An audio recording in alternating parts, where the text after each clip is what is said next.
자, 하느님은 모든 이에게 모든 것이 되어주시는 분.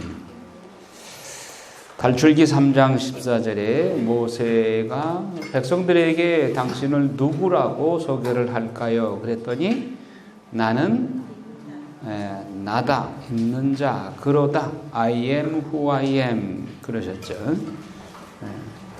예수님께서 나다라고 말씀하실 때가 몇 번 있었죠. 배를 타고 제자들이 가다가 풍랑을 만나서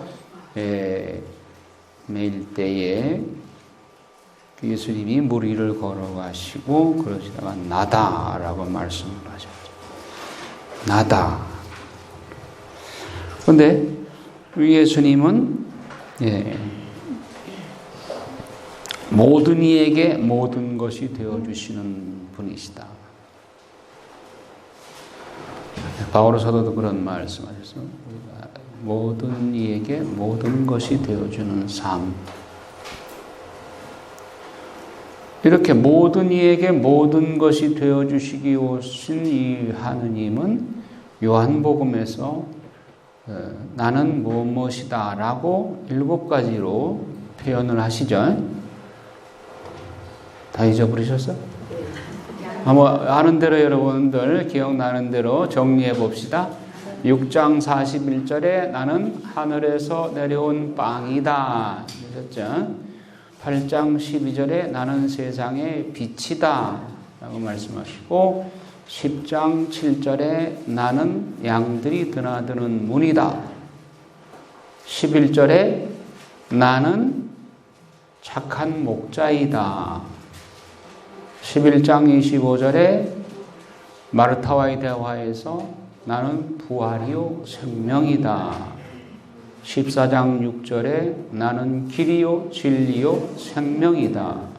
15장 1절에 나는 포도나무요 하느님은 농부이시다. 7개 됐죠? 네. 7이라는 숫자가 완전 숫자이죠. 그러니까 나는 무엇이다. 나는 가난한 자에게 부자로 오신 분이고 나는 굶주린 이에게 먹을 것이 되어주시는 분. 나는 병자에게 치유자로 오신 분. 나는 외로워하는 사람에게 위로자가 되어주시는 분. 또 뭐가 있어요? 여러분들 중에 고민하는 자에게 해결사가 되어주시는 분.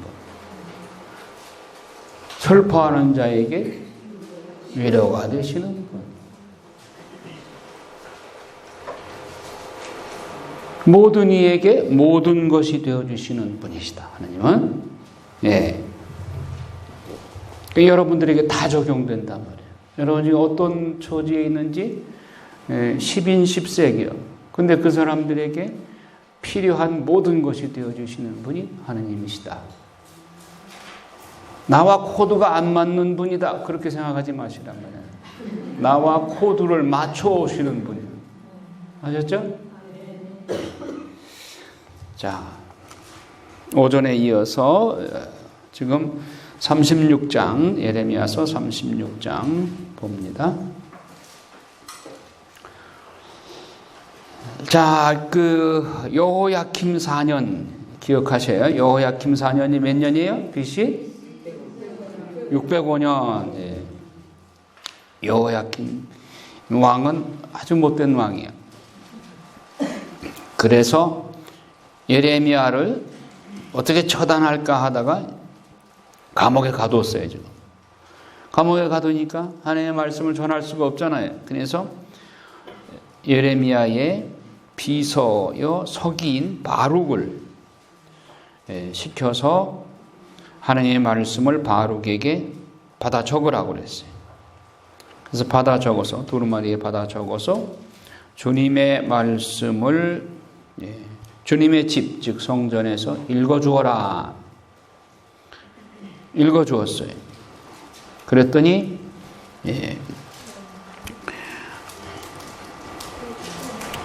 그 임금은 자기 부하들을 시켜가지고 부하들이 이제 그 말씀을 임금에게 전했던 거죠. 그리고 임금이 여후디를 보내서 그 두루마리를 가져오게 했어. 그래서 부하들을 시켜서 그 말씀을 한번 읽어보라 그랬어요. 여후디가 선어단을 읽을 때마다 임금은 서기관의 칼로 그것을 베어서 화롯불에 던졌어요. 이렇게 두루마리 전체를 화롯불 속에 태워버렸어요. 하느님의 말씀을 태워버린 임금, 유일한 왕이에요. 여호야킴. 그래서 그 여호야킴에게 하느님께서는 아주 무서운 엄벌을 내리시죠. 주님의 말씀이 예레미야에게 내렸다. 28절에 보면 다른 두루마리를 가져와 유다 임금 여호야킴이 태워버린 첫째 두루마리에 적혀있던 먼저 번 말을 모두 거기에 다시 적어라. 그리고 너는 유다 임금 여호야킴에 관하여 말하여라. 주님께서 이렇게 말씀하신다. 너는 어찌하여 바빌론 임금이 반드시 와서 이 땅을 파괴하고 사람과 짐승을 이 땅에서 없애버릴 것이라는 말을 두루마리에 썼느냐고 하면서 그것을 태워버렸다. 그러므로 주님께서 유다 임금 여호야킴을 두고 이렇게 말씀하신다. 그의 후손 가운데 아무도 다윗 왕좌에 앉을 자가 없을 것이고 그의 시체는 낮에는 더위에 밤에는 추위에 내던져질 것이다. 내가 그와 그의 후손과 그의 신하들의 죄를 물어 그들을 벌하겠다. 그들뿐 아니라 예루살렘의 주민들과 유다 사람들에게도 내가 선포했지만 그들이 믿지 않았던 온갖 재앙을 내리겠다. 여호야킴의 시체를 마치 당나귀 시체처럼 버리겠다. 그렇게 얘기했어요. 그래서 바룩은 예레미야가 불러주는 대로 유다 임금 여호야킴이 불에 태워버린 두루마리에 적혔던 말씀을 모두 거기에 받아 적었고 비슷한 내용의 많은 말씀을 더 적어 넣었다.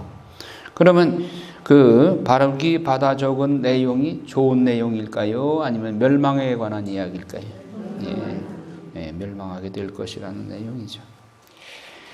자, 그 다음에 이제 치드키야 왕의 시기로 넘어갑니다. 37장에 보면 치드키야의 기도 요청. 요시아의 아들 치드키야가 여호야킴의 아들 여코냐, 즉 여호야킨을 대신하여 임금이 되었다. 그러니까 임금이 지금 둘인 평이에요. 하나는 바빌론의 유배에 끌려간 여호야킨이 있고 국내에 치드키야가 있고, 그러니까 치드키야가 입장이 조금 난처하죠.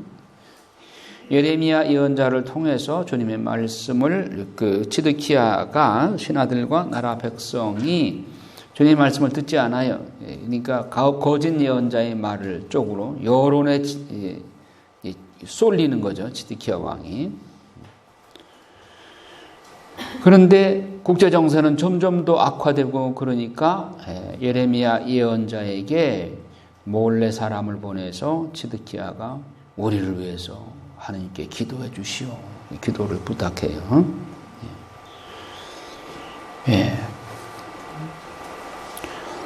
그 무렵 파라오의 군대가 이집트에서 출동을 하자 예루살렘을 포위하고 있던 칼데아인들이 그 소식을 듣고 예루살렘에서 물러갔다.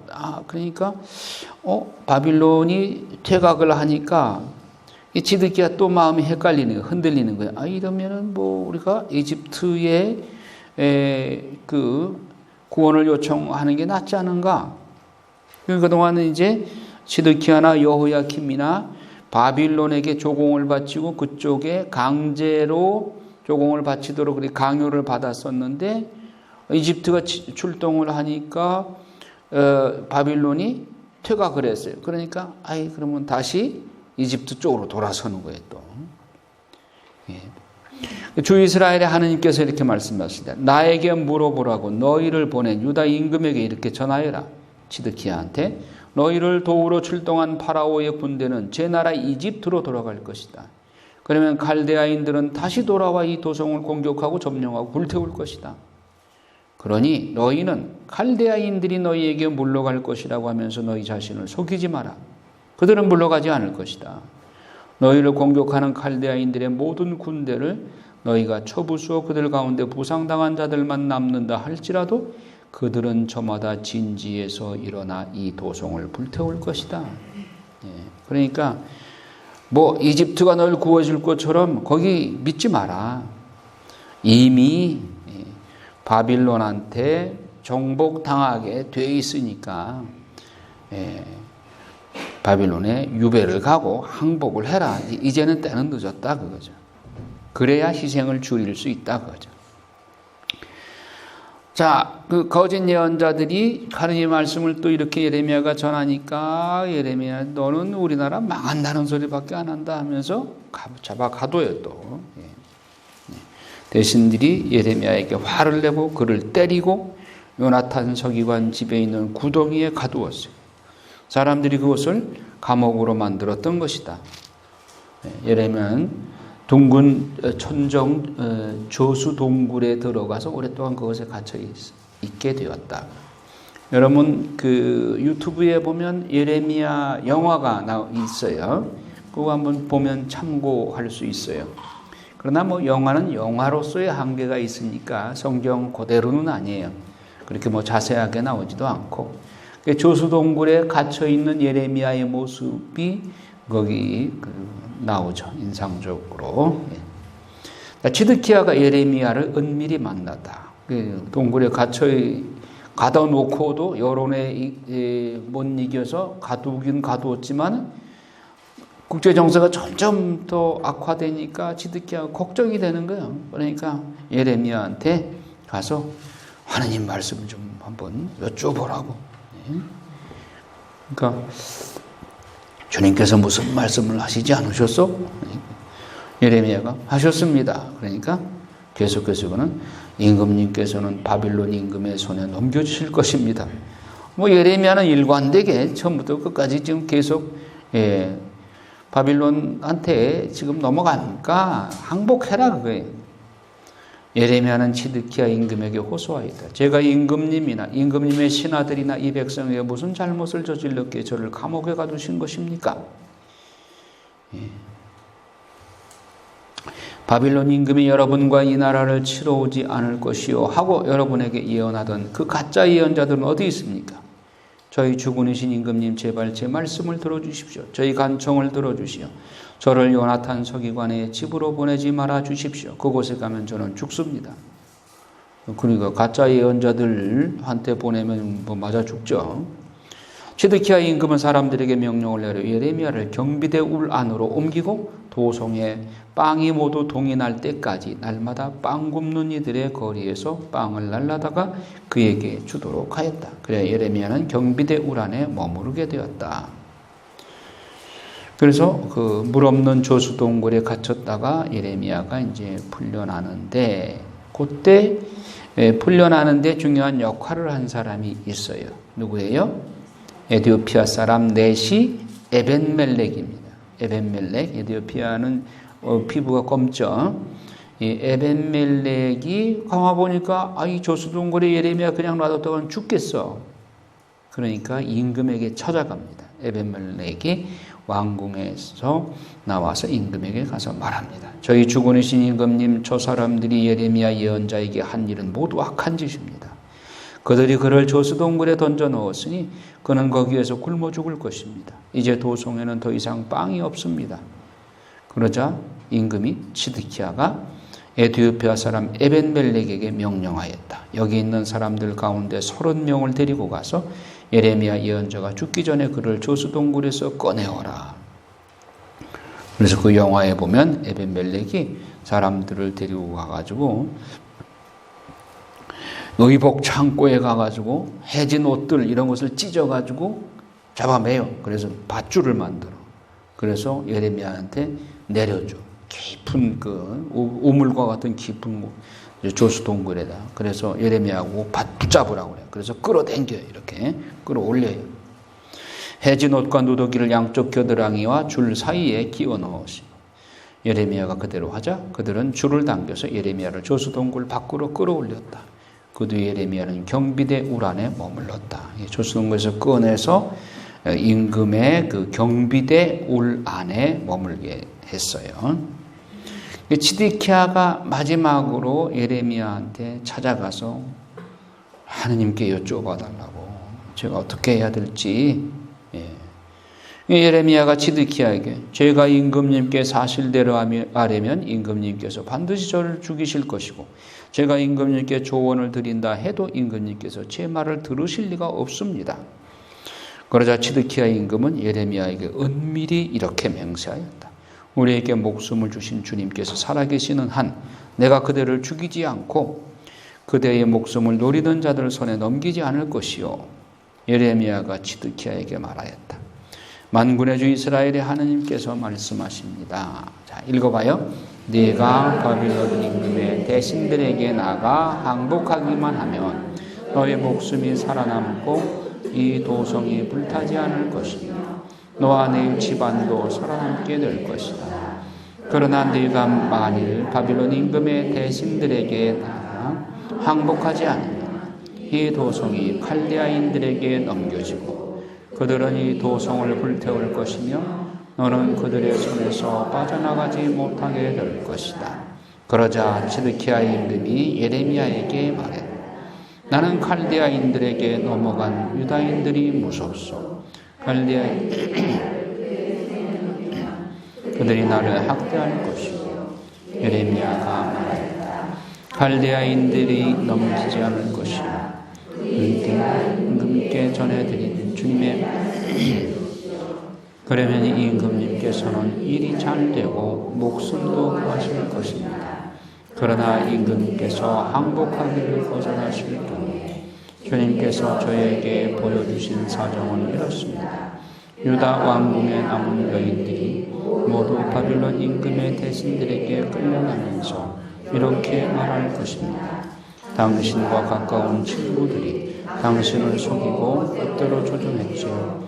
그러고는 당신의 발이 진흙에 빠져들자 그들은 등을 돌려 버렸지요. 치드키야가 인간적으로 걱정에 빠지는 거예요. 자기는 지금 우유부단해. 어떻게 해야 할지 자기 주관도 지금 없어. 그러니까 다급하니까 초조하니까 예레미야한테 물었는데 예레미야는 항복해라.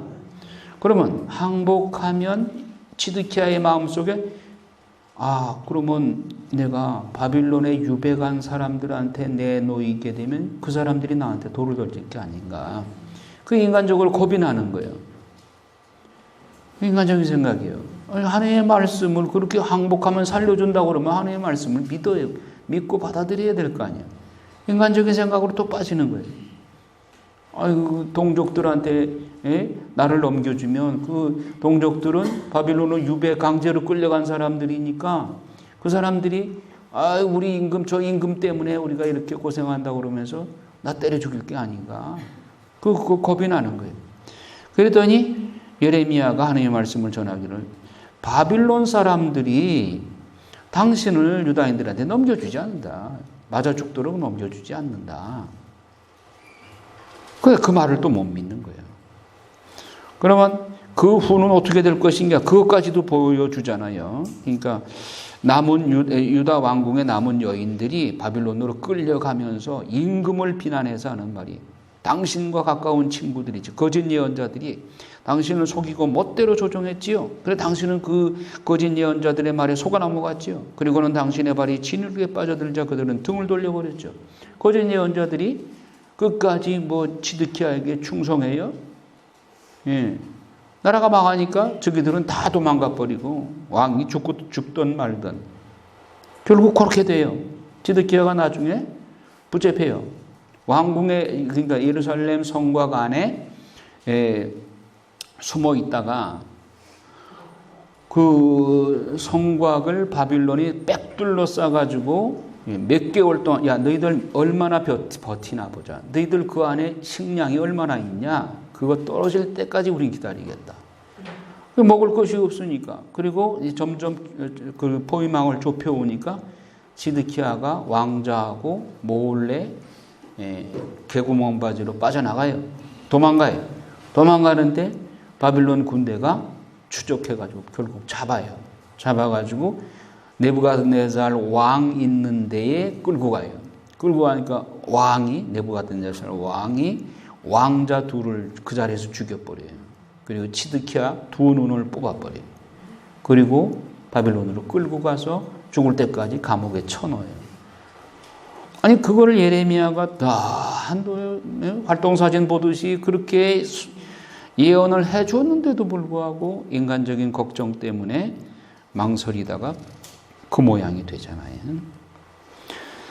자, 39장에 예루살렘이 점령당한 뒤의 일. 지금 얘기한 그 얘기가 나오는 거예요. 예, 바빌론 임금 네부갓네자르가 모든 군대를 이끌고 와서 예루살렘을 포위하였다. 마침내 치드키야 제11년 넷째 달 그달 9일에 도성이 뚫렸다. 바빌론 임금의 대신들이 모두 들어와 중앙대문의 자리를 잡았다. 그들은 이러한 사람들이 대신들이었다. 유다 임금 치드키야와 모든 군인들은 그들을 보고 밤을 틈타 왕실 정원 길을 따라서 성벽 사이로 통로를 지나 도성 밖으로 빠져나갔다. 그러고 나서 그들은 아라바 쪽으로 갔다. 그러나 칼데아 군대는 그들을 뒤쫓아가 예리고 벌판에서 치드키야를 사로잡았다. 그들이 그를 끌고 하맛 땅 라블라에 있는 바빌론 임금 네부갓네자르에게 데려오자 네부갓네자르는 그에게 판결을 내렸다. 바빌론 임금은 라블라에서 치드키야가 지켜보는 가운데 그의 아들들을 살해하였다. 바빌론 임금은 유다의 귀족들도 모두 살해하였다. 그런 다음 그는 치드키야의 두 눈을 뽑고 청동사슬로 묶고 그를 바빌론으로 끌고 갔다. 갈대아인들은 왕궁과 민가를 불태우고 예루살렘의 성벽을 허물었다. 느부자르아단 친위 대장은 도성에 남아있던 백성과 자기에게 넘어온 자들과 그 밖에 남은 백성을 바빌론으로 잡아갔다. 그러나 이때 느부자르아단 친위 대장은 가진 것 없는 일부 가난한 백성에게는 포도원과 밭을 주어 유다 땅에 남겨놓았다. 예루살렘에 유다에 남아있는 사람들은 노약자들, 걸어갈 수 없는 사람들, 바빌론으로 걸어갈 수 없는 그 노약자들만 그 사람들한테 그저 밭대기나 겨우 간신히 그 농사 지어서 입에 풀칠이 날 정도로 그렇게 남겨놓고 건장한 사람들은 다 끌고 간 거예요. 바빌론군 네부갓네자르는 예레미야를 두고 느부사르야단 친위대장에게 이렇게 명령을 내렸다. 그를 데려다가 예레미야를 잘 보살펴 주거라. 왜? 예레미야의 예언은 바빌론에 항복하라고 늘 그랬잖아요. 그러니까 바빌론이 예레미야를 좋게 본 거예요. 그를 조금 더 해줘서는 안 된다. 그가 말하는 것은 무엇이나 그에게 해주어라. 그래서 느부사르아단 친위대장이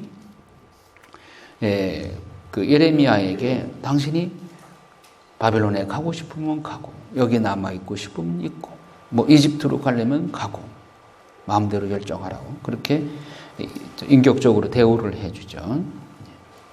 경비대 우란에 예레미야를 데려다가 사판의 손자이며 아이캄의 아들인 그달랴에게 맡겨 그를 집으로 돌려보냈다. 그래 예레미야는 백성 가운데서 살 수 있게 되었다.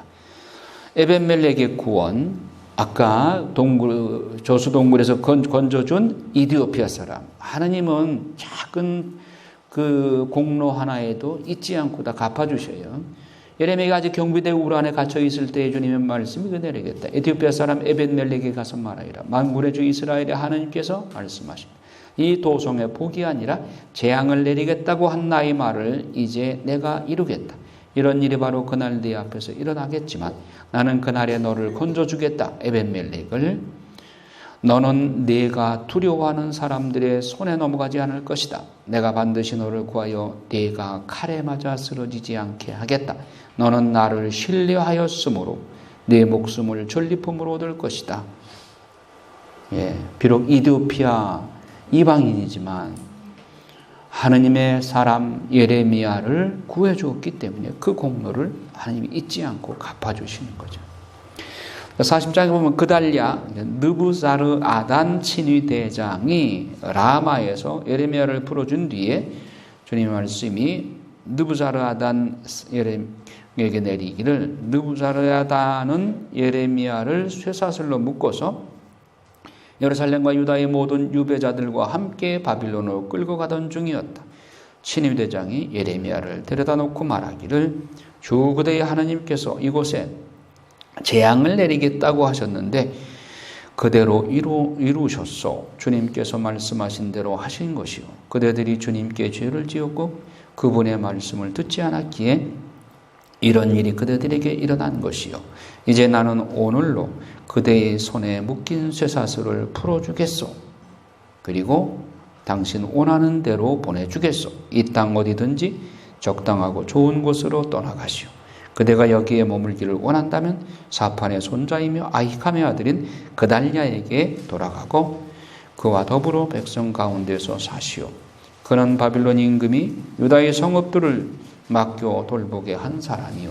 그것도 싫으면 적당한 곳을 찾아 어디로든 떠나가시오.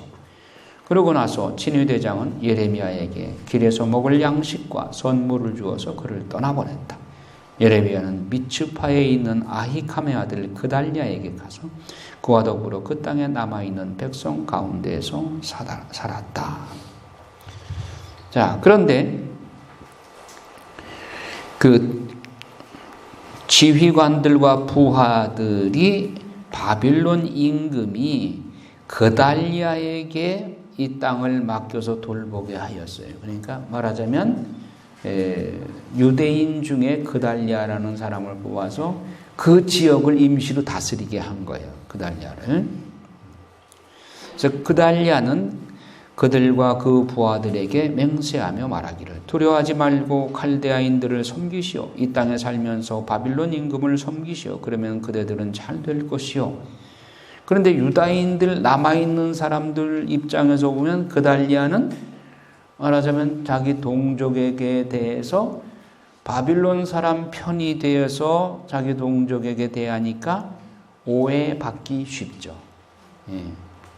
자기 동족이면서 자기 적국의 편에서 일을 하니까 그래서 그달랴에게 그들을 맡겨 돌보게 했다는 소식을 듣고 유다인들은 쫓겨간 모든 고장에서 그달랴를 찾아 유다 땅 미츠파로 돌아왔다. 그리고 그들은 포도주와 여러 과일을 풍성하게 모아들였다. 그런데 그러니까 민족주의자라 그럴까? 극단적인 민족주의자 요하난을 비롯해서 군대 지휘관 이스마엘이라는 사람이 그달랴를 쳐 죽여요.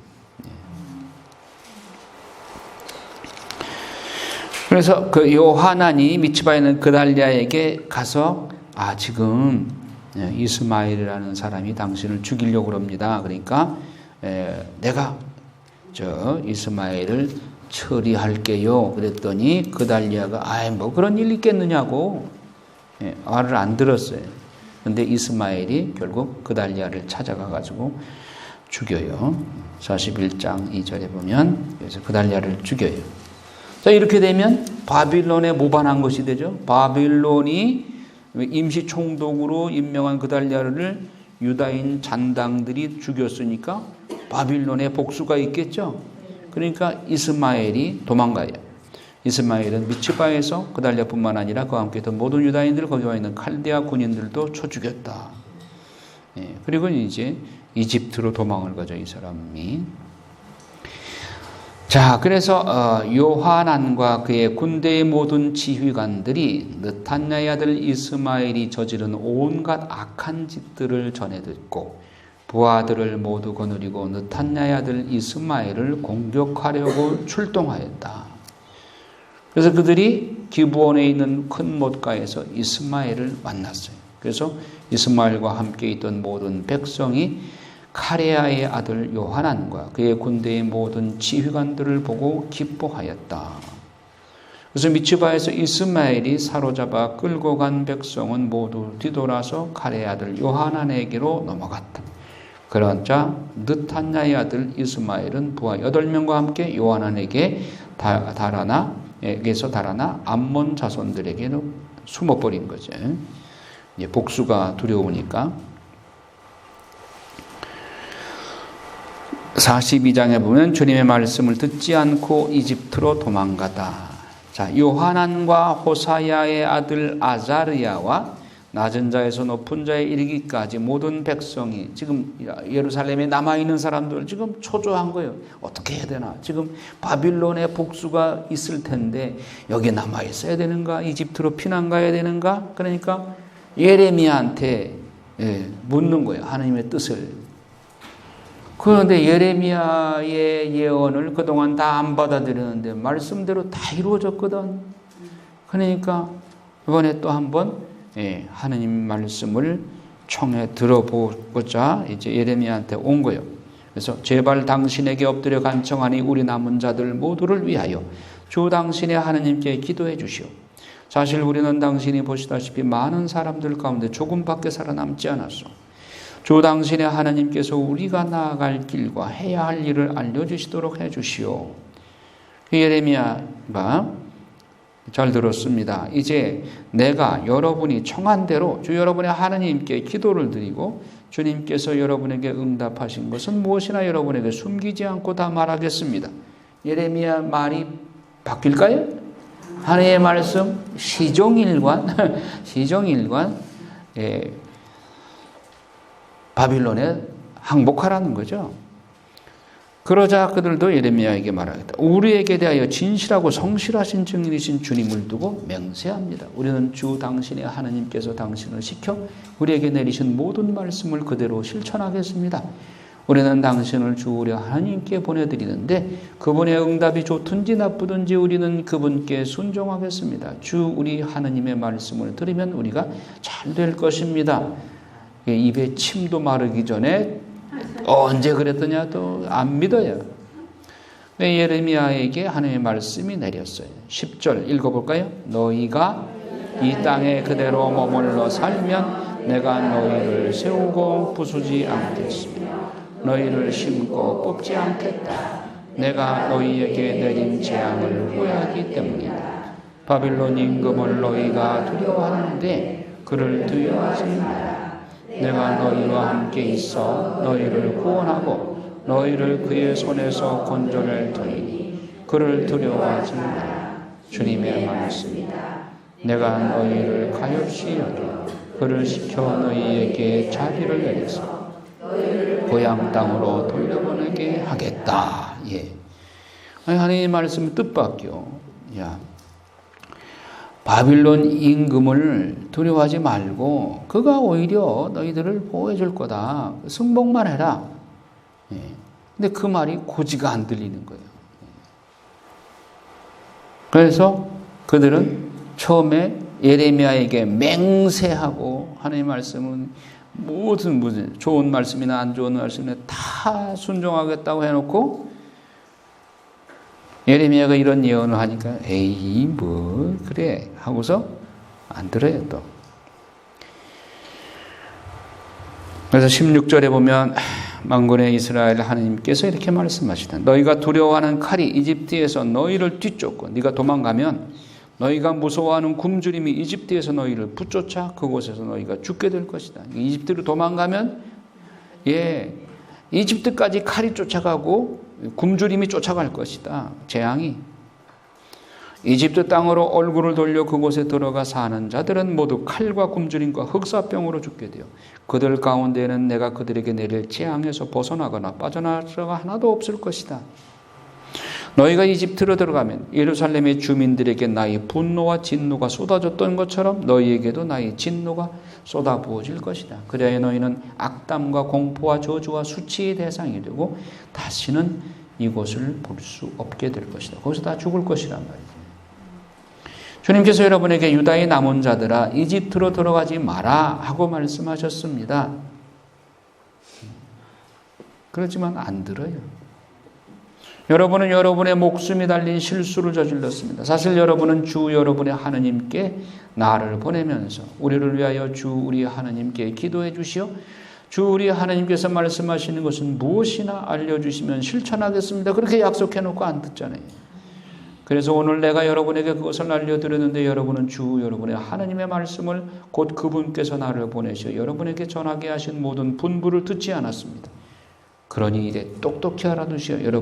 여러분이 들어가 정착하고 싶어 했던 바로 그곳에서 칼과 굶주림과 흑사병으로 죽게 될 것입니다. 이렇게 경고를 해도 43장 2절에 보면 호사야의 아들 아자리야와 가레야의 아들 요하난과 고집센 모든 사람이 예레미야에게 말하기를 당신은 거짓말을 하고 있어. 주 우리 하느님께서는 이집트에 들어가서 정착하지 말라는 말을 하라고 당신을 보내서 쓸 리가 없어. 무슨 분명 네리야의 아들 바룩이 우리를 칼디아인들의 손에 넘겨 그들이 우리를 죽이거나 바빌론으로 유배 보내게 하려고 당신을 부추긴 것이요. 이렇게 가레야의 아들 요하난과 군대의 모든 지휘관들과 온 백성은 유다 땅에 머물라는 주님의 말씀을 듣지 않았다. 오히려 가레야의 아들 요하난과 군대의 모든 지휘관들은 쫓겨난 온갖 나라에서 유다 땅에 정착하려고 돌아온 유다의 모든 남은 자들과 남자와 여자와 아이들과 공주들 그리고 느부사르아단 친위대장이 사판의 손자이며 아히캄의 아들인 그달랴에게 맡겨놓은 모든 사람과 예레미야 예언자와 네리야의 아들 바룩까지 데리고 이집트 땅으로 들어갔다. 그들은 정말 주님의 말씀을 듣지 않았던 것이다. 이 비극이요. 예레미야까지 끌고 갔어. 바룩까지. 결국 예레미야와 바룩을 예레미야를 이집트에서 돌로 쳐 죽여요. 자, 주님의 말씀이 예레미야에게 내렸다. 내 손으로 큰 돌들을 날라다가 타흐파네스에 있는 파라오의 궁전 입구 포장된 광장에 유대 사람들이 지켜보는 가운데 묻어라. 이것이 증거가 될 것이다. 자, 이 예레미야 예언자의 일생을 가만히 묵상해 봐요. 한 50년간 예레미야가 예언을 했는데 예언의 말씀을 누구 한 사람 들었어요? 바룩하고 예레미야하고 둘이만 목청껏 떠들어대고 울며 불며 탄식하면서 외쳤지만 아무도 듣는 사람 없었어요. 결국은 이집트에 강제로 끌려가고 거기서 도로에 맞아 죽었어. 자, 요나 예언자는 이방 지역에 가서 니느웨 너희들 회개하지 않으면 40일 후엔 다 망한다. 한마디 했는데 그냥 임금으로부터 일제히 회개해가지고 구원받았어. 한마디 했는데.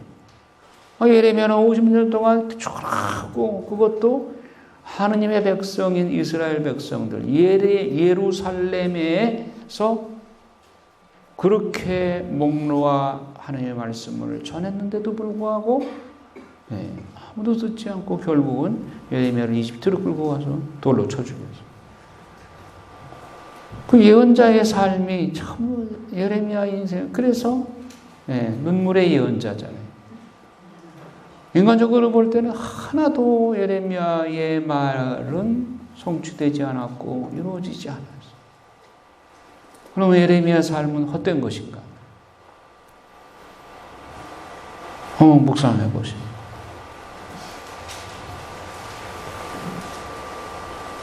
왜냐하면 그분의 인생은 정말 그냥 허공에 외쳐대는 소리로 끝났지 않았나?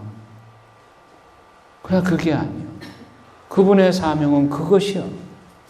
그 일이 예레미야에게 맡겨진 사명이요. 그 시대에. 그럼 예레미야의 그 슬픈 눈물의 예언자인 그 삶은 당시 이스라엘 백성들로부터 외면당하신 하느님의 모습이에요.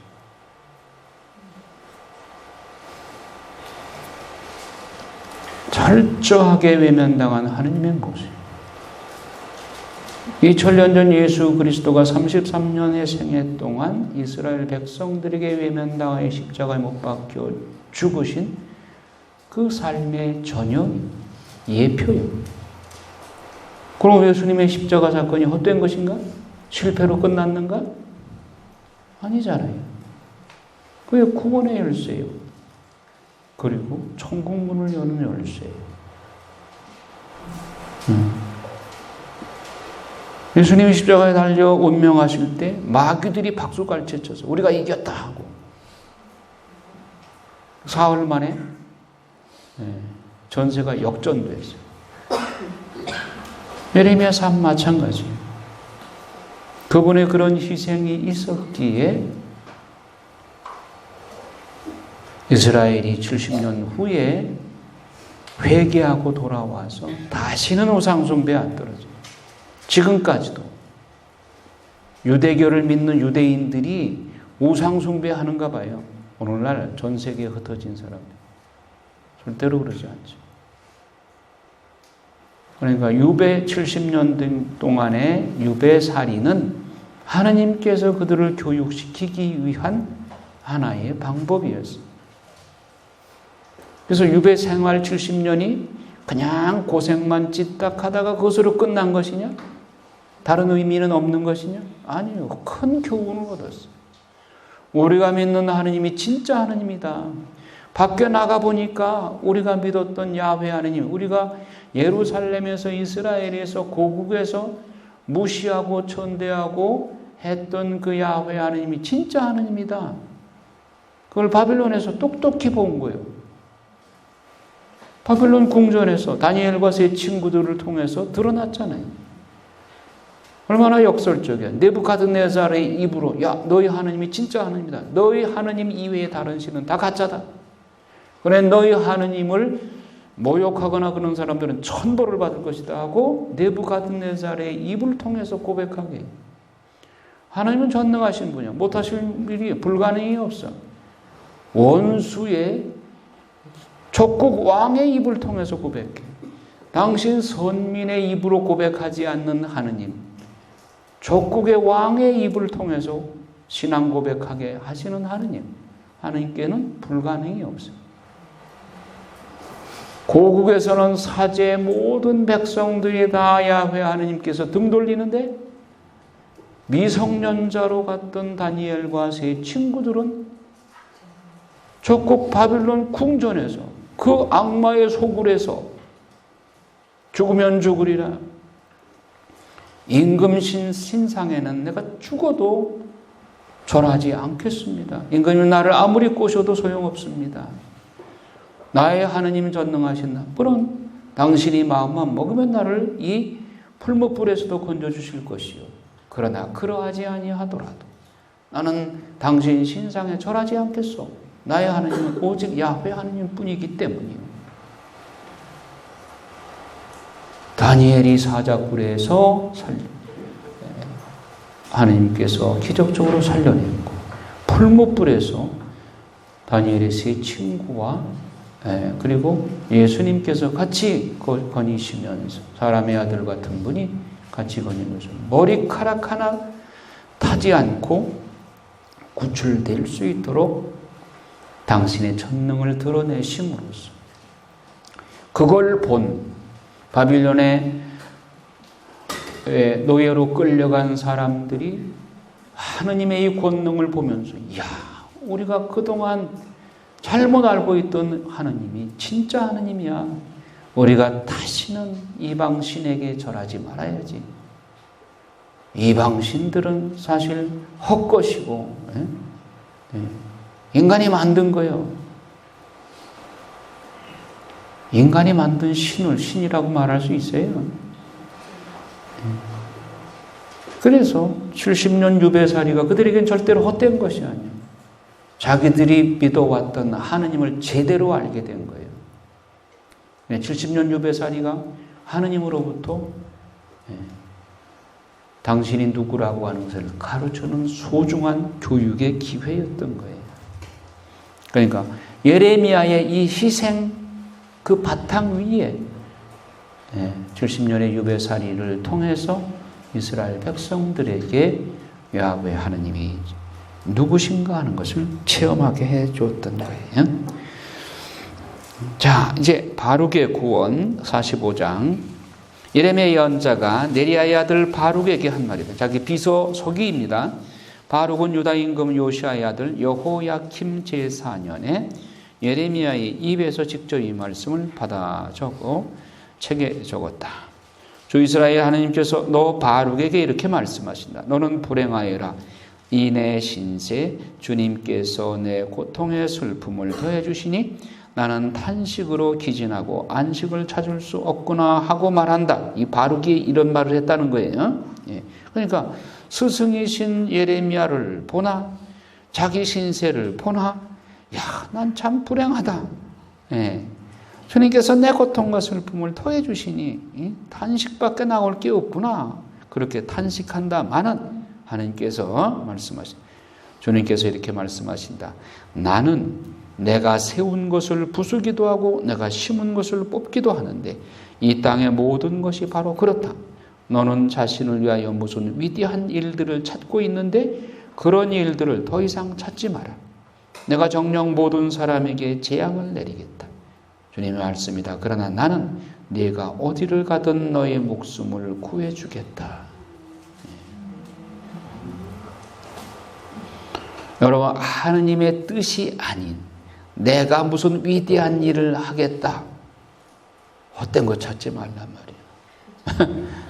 하느님의 뜻이 아니라면 쓸데없는 생각하지 말란 말이에요. 여러분의 인생의 삶을 살아가는 데 있어서도 하느님의 뜻이 무엇인가를 먼저 찾아야지 하느님 뜻과 상관없이 내가 이 세상에서 한번 빛을 한번 내보겠다. 위대한 일을 하겠다. 그런 거 찾지 말란 말이에요. 하느님 뜻 안에만 머물면 하느님께서 안전하게 내 목숨을 지켜주겠다. 그럽니다. 여러분, 이 세상에서의 생명이 소중해요? 다음 세상에서의 생명이 소중해요? 다음 세상. 이 세상의 생명은 길어야 100세 시대니까 100살. 길어야 100년. 이 세상에서의 생명은. 다음 세상에서는? 영원은 이 세상의 100년의 몇 배예요? 억만 배.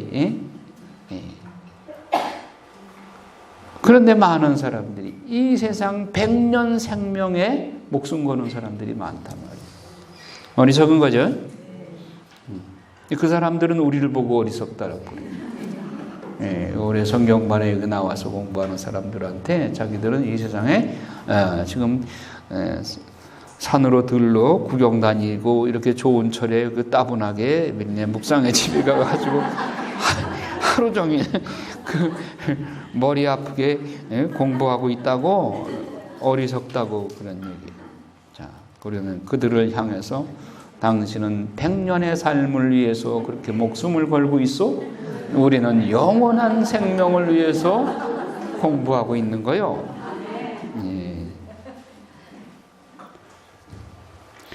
자, 그래서 그 다음에 이제 45장 5절까지 뭐라고 그랬죠? 2455. 바빌론에서 손짓하잖아. 245라고. 2455. 그 다음에 46장부터는 사륙이 벌어지니까 5일 났네. 사륙이 어디에 사륙이 벌어져요? 어디에서? 이방 민족들한테, 열방들에게. 열방들의 심판이 나오죠. 열방들의 심판이 나오니까 거기에서는 사륙이 벌어지니까 5일 났네요. 51장까지. 무슨 얘기지 모르세요? 오늘 처음 나온 분은 안 계시죠? 처음 나온 분은 모르시겠고 지난주에 다 얘기했습니다.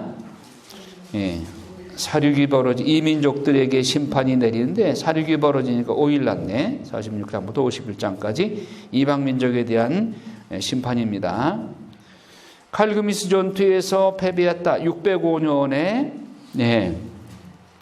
이집트와 바빌론 간의 전투였죠. 바라온 느코가 와서 결국은 이제 바빌론이 승하게 되고 이집트는 점차 망하게 됩니다. 네부카드네자르가 이집트 원정하죠. 그러니까 이스라엘 백성들이 자꾸 이집트를 의지하면서 친이집트로 기울어지니까 하나님께서 이집트 믿지 마라.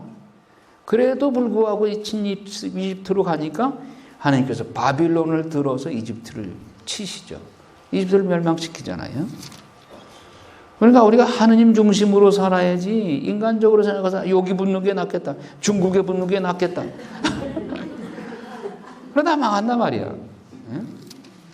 중국이 우리 언제 도와줬어요? 우리 역사, 반만년 역사에 중국이 우리 도와준 때 있어요? 말짱할 거요. 거기 믿을 거면 어때? 자, 37장에는 이제 필리스티아, 48장에 모압. 당신 백성을 바빌론으로 유배시켜서 타작을 하시는데 이웃 나라예요. 볼 것 없지 뭐 지금 계속 하나님께서 두루두루 치시는 거예요. 지금 암몬 치시고 에돔 치시고, 에돔 치는 거는 어디에 다른 데 나오죠? 어디? 오바디야. 이거 기억하세요. 오바디야. 자, 에돔 찾으셨죠? 에돔 9절 10절 한번 읽어봐요. 포도를 따는 사람들이 너에게 오면 지스러기도 남기지 않는다. 도둑들이 밤에 들어오면 자기네가 원하는 대로 털어간다. 나도 에사우를 발가벗기고 그의 피신처들을 들추었느니 그는 더 이상 몸을 숨길 수 없다. 그의 후손과 형제들과 이웃들이 몰락하고 자신마저 살아남지 못한다. 네. 자, 요 내용이 오바드야 5절 6절에 보면 나와요. 오바드야 한번 찾아봅시다. 오바드야는 한 장밖에 없기 때문에 1장 2장 없어요. 한 장이에요. 오바드야 5절 6절 한번 봐요. 너에게 도둑이 들고 밤에 강도가 들어오고 내가 원하는 것만 훔쳐가지 않느냐? 포도를 따는 사람들이 너에게 들이닥쳐도 지스러기는 남기지 않느냐? 그런데 너는 어찌 그토록 망해버렸느냐? 이게 9절, 이게 예레미야 49장 9절의 내용하고 같죠? 비교하셔요? 그러니까 에돔의 멸망에 관한 별도의 그 성경책이 오바디아인데, 오바디아에 관해서 저기 에돔의 멸망에 대해서, 예레미야가 에돔의 멸망에 대해서 이 내용을 이렇게 쓰고 있는 것이죠. 그리고 15절 16절도 오바디아 그 1절 그리고 2절에서 4절 내용이 같아요. 보라, 내가 너를 민족들 가운데서 보잘것없게 만들리니 너는 사람들 가운데서 멸시를 받으리라. 바위 틈에 살고 언덕에 자리 잡은 자야, 내가 일으킨 두려움과 내 마음의 교만이 너 자신을 속였다. 내가 독수리처럼 높은 곳에 보금자리를 차려도 내가 너를 거기에서 끌어내리리라. 그러니까 에돔이 높은 언덕 위에 있어요. 그러니까 감히 우리를 천연 요새인 우리 에돔족에게 누가 침범해 들어오겠느냐 하고 교만 부리다가 끌어내리겠다 하나님께서. 그래서 치시는 거죠. 그 다음에 다마스쿠스, 케다르와 하초르, 엘람, 두루두루 다 치십니다. 그 다음에 50장에 보면 바빌론에 대해서 치시겠다고. 왜? 아니, 바빌론을 몽둥이로 해서 이스라엘을 길들이라고 택했더니 이 바빌론이 아주 그냥 이스라엘을 지근지근 밟아버려. 너무 과도하게 한 거예요. 그러니까 바빌론 몽둥이를 꺾어버리는, 분질러버리는 거예요.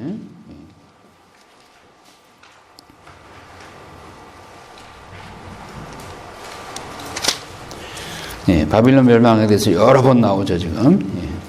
그리고 이제 이스라엘의 잘못에 대해서도 책망을 하시고.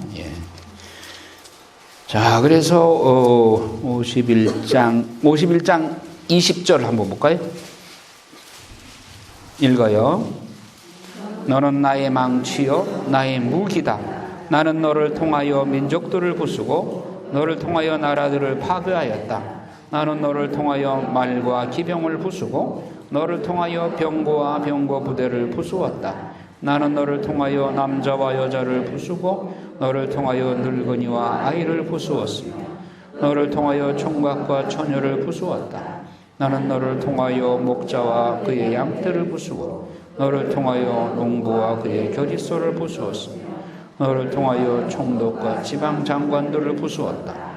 그러나 이제는 내가 바빌론과 칼데아의 모든 주민에게 갚으리라. 그것은 너희가 지켜보는 가운데 그들이 시온에서 저지른 온갖 악에 대한 복수다. 그러니까 주로 부수는 역할을 바빌론을 시켜서 했더니 나중에 바빌론이 기가 차가지고 자기들이 힘이 세가지고 그런 것이냐 너무 과도하게 폭행과 만용을 부렸어. 그래서 이번엔 내 차례다. 내가 당할 차례다. 그래서 하나님께서 바빌론을 치시겠다. 그죠?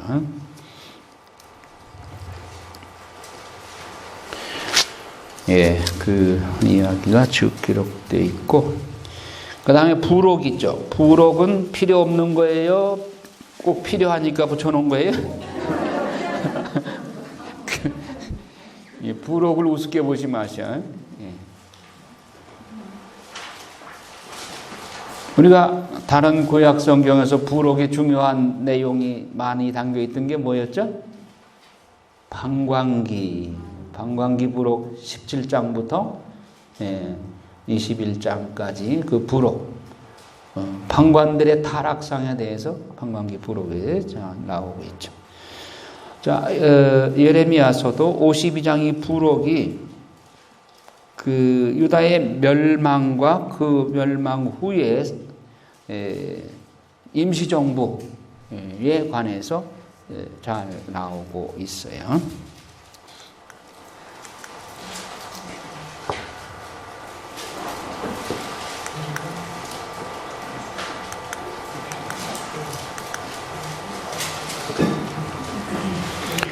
자, 52장에 보면 예루살렘과 유다에 대한 예레미야의 예언이 이루어지다.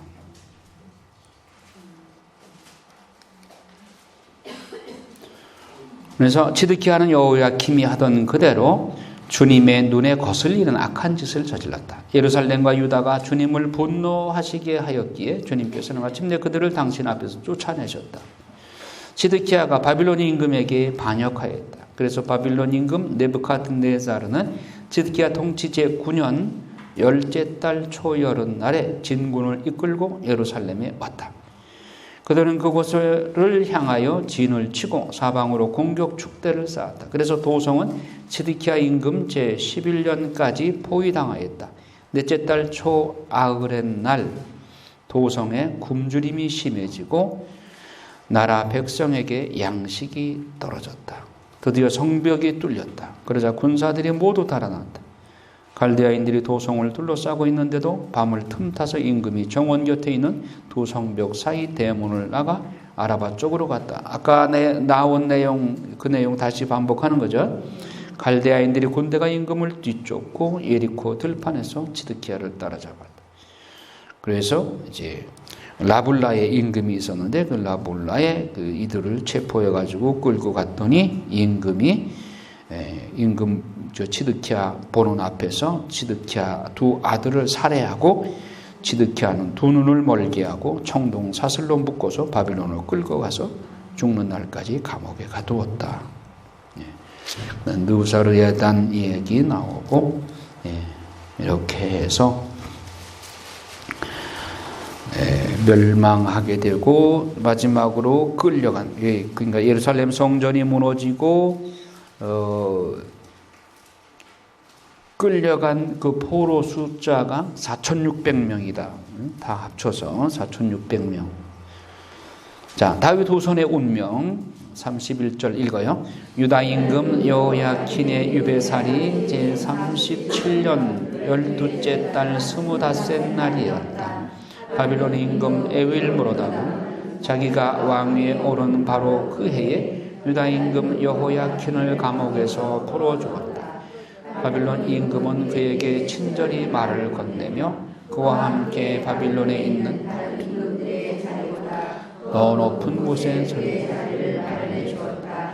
그 뒤에 여호야킨은 죄수복을 벗고 살아있는 동안 내내 앞에서 늘 음식을 먹게 되었다. 여호야킨의 생계비는 그가 죽을 때까지 살아있는 동안 내내 바빌론 임금이 날마다 일정하게 대주었다. 자, 포로 70년을 언제부터 언제까지로 기산을 해서 70년이라는 숫자가 나왔을까요? 자, 1차 포로로 끌려간 게 605년이라고 그랬죠? 그러면 거기서 70년을 빼면 몇 년이 돼요? 538년 정도가 나옵니다. 538년은 무슨 해라고 그랬어요? 키루스 칙령에 의해서 1차 포로 귀환. 누구누구가 왔다고 그랬죠? 스룹바벨 총독과 예수와 사제. 메모해 놓으세요. 공부 잘하는 사람은 중요한 내용 메모를 척척척 잘해요. 그러니까 1차 포로로 끌려간 605년부터 1차 포로 귀환까지 538년까지 대충 70년이죠. 그렇게 계산할 수도 있고, 예루살렘 성전이 언제 무너졌어요? 587년에 무너졌어요. 587년에 남유다가 멸망하고 동시에 성전이 무너졌죠. 그러면 성전이 재건된 것, 주룹바벨 제2성전이 재건된 게 몇 년이에요? 516년. 520년부터 516년까지 4년 만에 주룹바벨 대성전이 세워졌어요. 그러면 무너진 587년부터 거기서 70년을 빼면 516년 대충 나오죠. 그러니까 성전이 무너진 것을 기준으로 하느냐, 성전 무너진 것에서 성전이 다시 세워질 때까지를 기준으로 잡느냐, 1차 포로로 끌려가서 1차 포로 귀환까지를 잡느냐, 그 둘 다 70년이 되죠. 이렇게 70년 계산이 나오는 겁니다. 이해가 되시죠? 네. 그러니까 중요한 연도를 기억하시란 말이에요. 605년 다니엘과 세 친구가 끌려간 때, 그 다음에 597년 2차 포로로 에제키엘과 여호야킨이 끌려갔고, 그 모후와 함께, 그리고 587년에 멸망했고 예루살렘 성전이 무너졌고, 그 다음에 538년에 키루스 칙령이 내려서 1차 포로 귀환이 시작이 되고, 548년에 2차 포로 귀환 때는 에즈라와 느헤미야가 2차 포로 귀환하게 되고, 545년에는 느헤미야가 돌아와서 예루살렘 성곽을 재건하고, 이건 아직 안 배웠으니까 나중에 또 지금은 잊어버려도 괜찮고, 그 중요한 연대들을 기억을 하시란 말이에요. 재미있죠? 머리가 빠개질 것 같아요.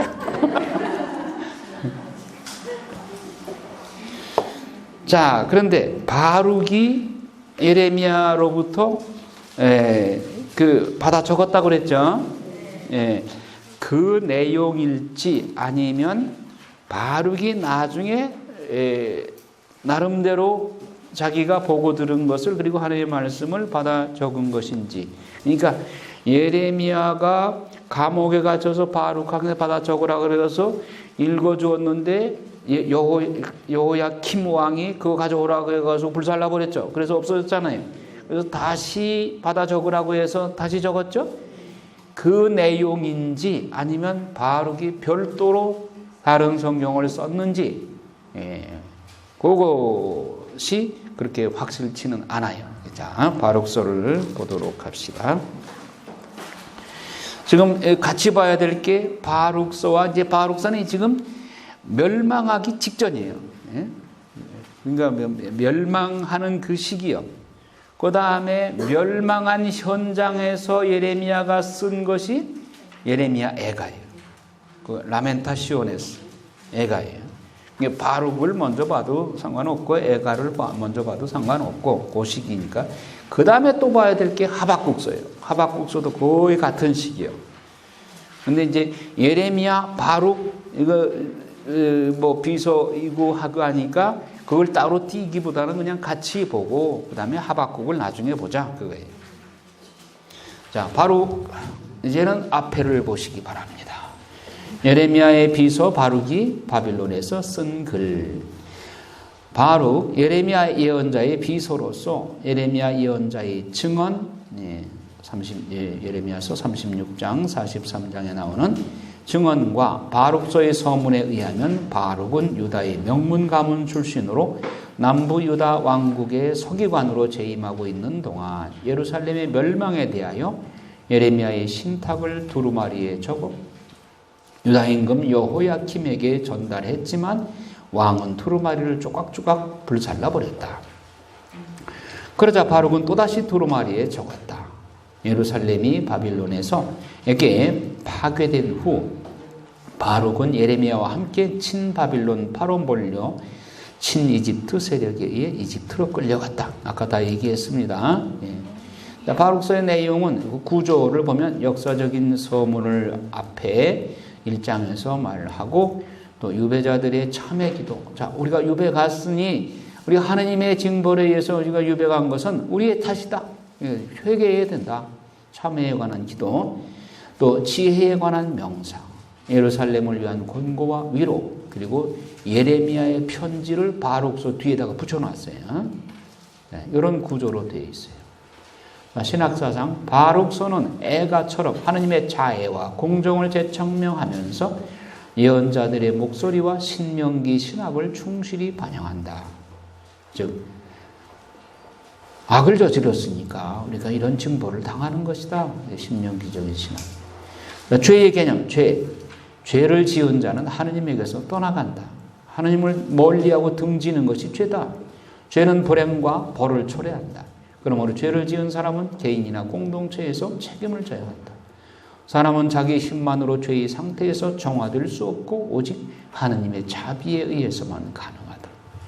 하느님은 죄에서 구원되기를 간구하며 진정 회심하여 돌아오려고 노력하는 사람에게 용서를 베푸신다. 어제 우리가 자비주의를 지냈지만은 죄가 많기 때문에 자비가 더 절실하게 필요한 것이죠.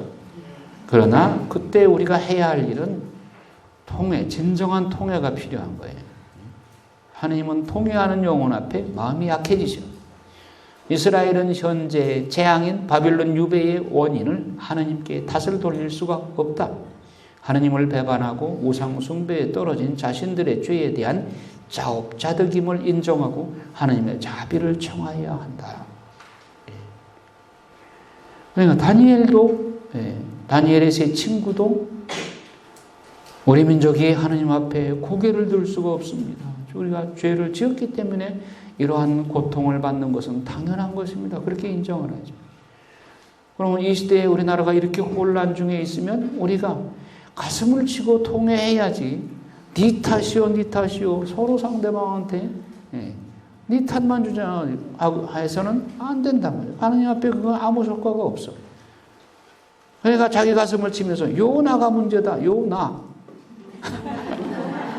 요 너가 아니라 요 나야. 자기 가슴을 쳐야 돼. 이 시대에 우리가 기도해야 할 그 진정으로 자기 자신에 대한 회개가 필요한 것이다. 주요 주제가 뭐냐? 이스라엘 백성이 현재 겪고 있는 바빌론 유배의 진정한 의미를 밝혀준다. 유배는 그들의 조상들이 모세를 통해서 하느님과 맺은 계약을 상기하고 유일신 하느님께 돌아가야 함을 일깨워준다. 토라 곧 율법의 중요성. 유배의 고난은 하느님이 그들의 조상들에게 지혜의 원천으로 주신 토라를 저버렸기 때문이다. 하느님이 주신 법, 이게 율법이잖아요. 하느님이 준 법. 그러니까 우리가 히브리 민족을 우리가 진짜 부러워하고 참으로 그들을 존중해야 될 이유가 그들에게는 헌법이 뭐냐? 레위기요. 레위기 헌법. 우리 헌법 개정하자. 유다인들이 그러던가요? 하느님이 주신 법이 영원한 헌법이야. 그들에게 헌법이야. 이방인들은 인간끼리 모여가지고 헌법을 만들었다 뜯어고치고 막 그래. 유다인들은 참 그런 점에서 부러워해야 돼.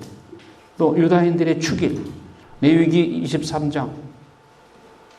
내가 축일을 너희한테 정해준다. 인간이 역사를 통해서 오늘 이거 3.1절 축일로 지내자. 8월 15일 해방절 지내자.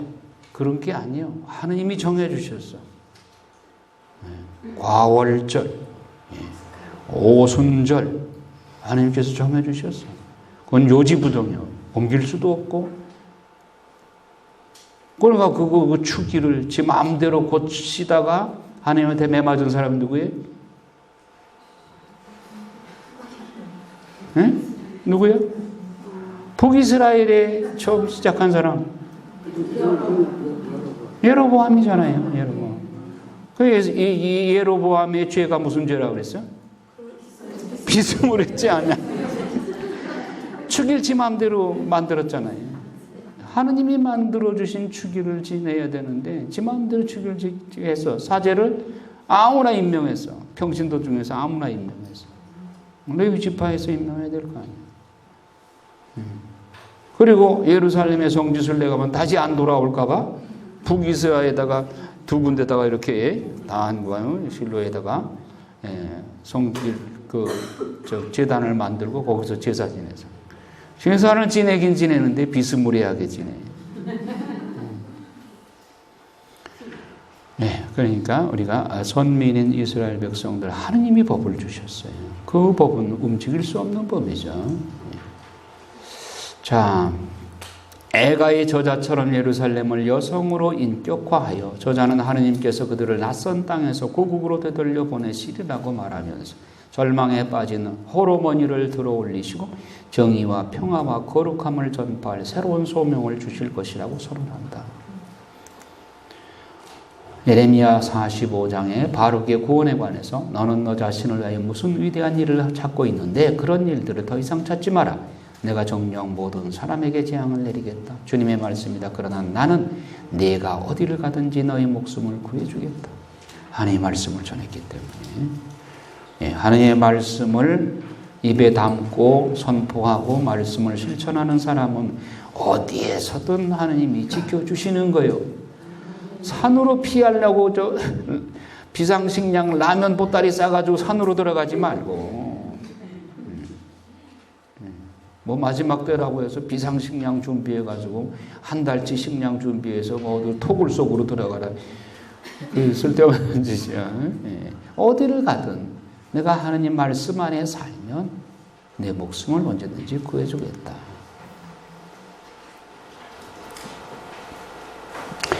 이제 서문의 바룩서 서문.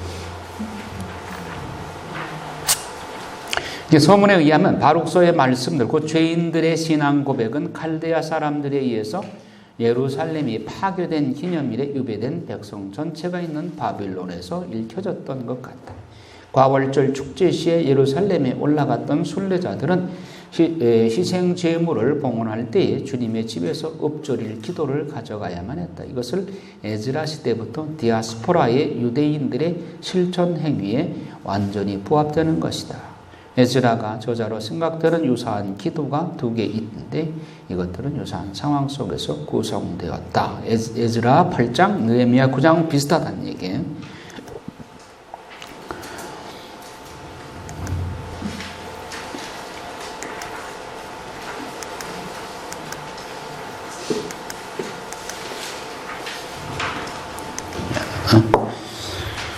바룩서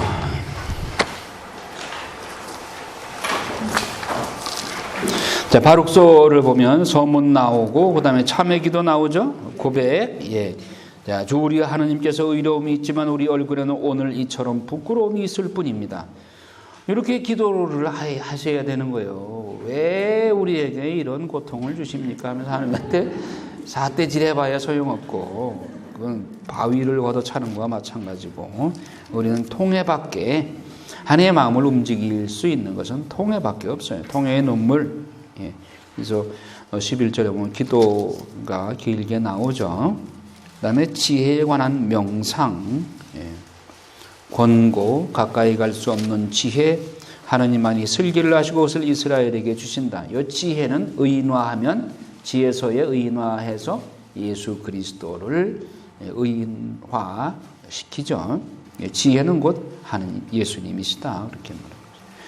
예루살렘을 위한 권고와 위로 유배자들에게 보내는 권고 5절 이스라엘이라는 불리는 내 백성아 용기를 내어라. 너희가 이 민족들에게 팔린 것은 멸망하기 위해서가 아니었다. 너희가 하느님을 진노하시게 하였기에 원수들에게 넘겨진 것이다. 그래서 교육을 받아서 다시 회복시키겠다 그거예요. 회복에 관한 말씀을 주셔요. 그래서 25절에 보면 아이들아 하나님께서 너희에게 내리신 진노를 참아내어라. 원수가 너를 박해하였으나 머지않아 너희가 그의 멸망을 보고 그들의 목을 밟게 되리라. 27절에 아이들아 용기를 내어 하나님께 부르짖어라. 이 재앙을 내리신 주님께서 너희를 기억해 주시리라. 너희 마음이 하나님을 떠나 방황하였으나 이제는 돌아서서 10배로 열심히 그분을 찾아야 한다. 그러면 너희에게 재앙을 내리신 그분께서 너희를 구원하시고 너희에게 영원한 기쁨을 안겨주시리라. 희망을 심어주시죠. 그리고 예루살렘에 대한 위로. 자, 용기를 내어라 예루살렘아. 너에게 이름을 지어주신 분께서 너를 위로하시리라. 너를 괴롭히고 내가 쓰러지는 것을 기뻐하던 자들은 불행하다. 내 아이들을 종으로 삼은 성읍들은 불행하다. 내 아들들을 잡아둔 성읍도 불행하다. 그래서 5장에 보면 예루살렘아 슬픔과 재앙의 옷을 벗어버리고 하느님에게서 오는 영광의 아름다움을 영원히 입어라.